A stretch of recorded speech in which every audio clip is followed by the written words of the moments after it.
India کے media نے یہ دعویٰ کیا ہے کہ بلوچستان کے لوگ یہاں ایک آزادی کی تحریک چلا رہے ہیں پاکستان کے خلاف. اس کا میں جواب دینے کے لیے ایک میسج دینا چاہتا ہوں، اور جو لوگ مجھے پہچانتے نہیں ہیں ان کے لیے ایک چھوٹا سا تعارف بھی کروں گا. میرا نام گوہرام بگٹی، میرا تعلق ڈیرہ بگٹی سے ہے. وہاں کا جی میں MPA ہوں. میرے دادا نواب محمد اکبر خان بگٹی ہیں. تو میں واپس آتا ہوں کہ وہ ویڈیو کے اندر ایک آدمی بیٹھ کر دعویٰ کر رہا ہے کہ 20 سال بعد بلوچستان کے حالات اتنے خراب ہو جائیں گے کہ ہمارے جو بھائی آج ہم مل کر بیٹھے ہوئے پاکستانی سارے، کہ ان کو ویزے کا ضرورت ہوگا بلوچستان میں آنے کے لیے. اور وہ ایک آدمی جو شخص جو پورا ایک انجینئرڈ ایک پروپیگنڈا چل رہا تھا، وہ اپنا فون اٹھا کر بار بار بتا رہا تھا کہ آپ میرے سے نمبر مانگے، میں ڈیرہ بگٹی کے لوگوں کے نمبر آپ کو دوں گا، بلوچستان میں مختلف قبیلوں کے مختلف سرداروں کے نمبر دوں گا.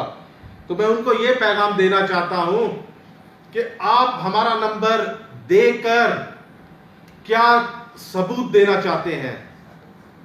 آپ کیا پروف کرنا چاہتے ہیں؟ میں آپ کو اپنا نمبر دے دیتا ہوں، اور یہی میسج میں آپ کو یہ بھی بتا دیتا ہوں کہ بلوچستان پاکستان کا حصہ تھا، ہے اور رہے گا. آپ مہربانی کر کشمیر کا فکر کریں. انشاءاللہ یہ ہمیں یقین ہے کہ کشمیر بھی بنے گا پاکستان. یہ میں آپ کو چیلنج دینا چاہتا ہوں، بگٹی قوم کا ایک نمائندہ ہوتے ہوئے، عوام کا نمائندگی میں کرتے ہوئے بتانا چاہتا ہوں کہ ہمیں ہمارے ملک سے جتنا محبت ہے میرے خیال میں اور کسی کو نہیں ہے. اور اس کے لیے خاص کر بگٹی قوم نے بہت سے قربانیاں دی ہیں پہلے ماضی میں، اور مزید دیں گے. یہ پاکستان ہماری جان ہے، ہماری شان ہے.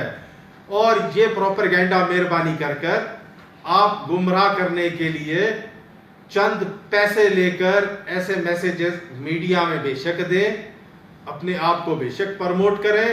لیکن یہ ضرور بتانا چاہتا ہوں، جب تک ہم حیات ہیں پاکستان کا ہمارے خونوں میں بستا ہے اور چلتا ہے. اور اس کی دفاع کے لیے سارے بلوچ قوم ایک ساتھ کھڑے ہیں. اور انشاءاللہ کشمیر میں بھی آپ بلوچ کو ہی پائیں گے. انشاءاللہ بہت جلدی کشمیر بھی پاکستان بنے گا. اس لیے آپ لوگوں کو، ساتھیوں کو یہ میسج، یہ ویڈیو کا جو وائرل ہوا تھا، اس کے حوالے سے بتانا چاہتا ہوں اور یہ میسج دیا ہے کہ کم سے کم اگلی مرتبہ اگر انڈیا کو ایسا کوئی پروگرام کرنا ہے تو کم سے کم کسی بلوچ کو بھی بٹھا دیں. ہم بھی بیٹھے ہیں، آپ کے پاس میرا نمبر تو ہوگا. اگر آپ ڈیرہ بگٹی والوں کو بول رہے ہیں سب کا نمبر ہے، میرا نمبر بھی ہے. میں بھی چیلنج سے بولتا ہوں اگلی مرتبہ مجھے بھی بٹھا کر دکھا دیں، پھر آپ کو آپ کا جواب مل جائے گا. پاکستان زندہ باد.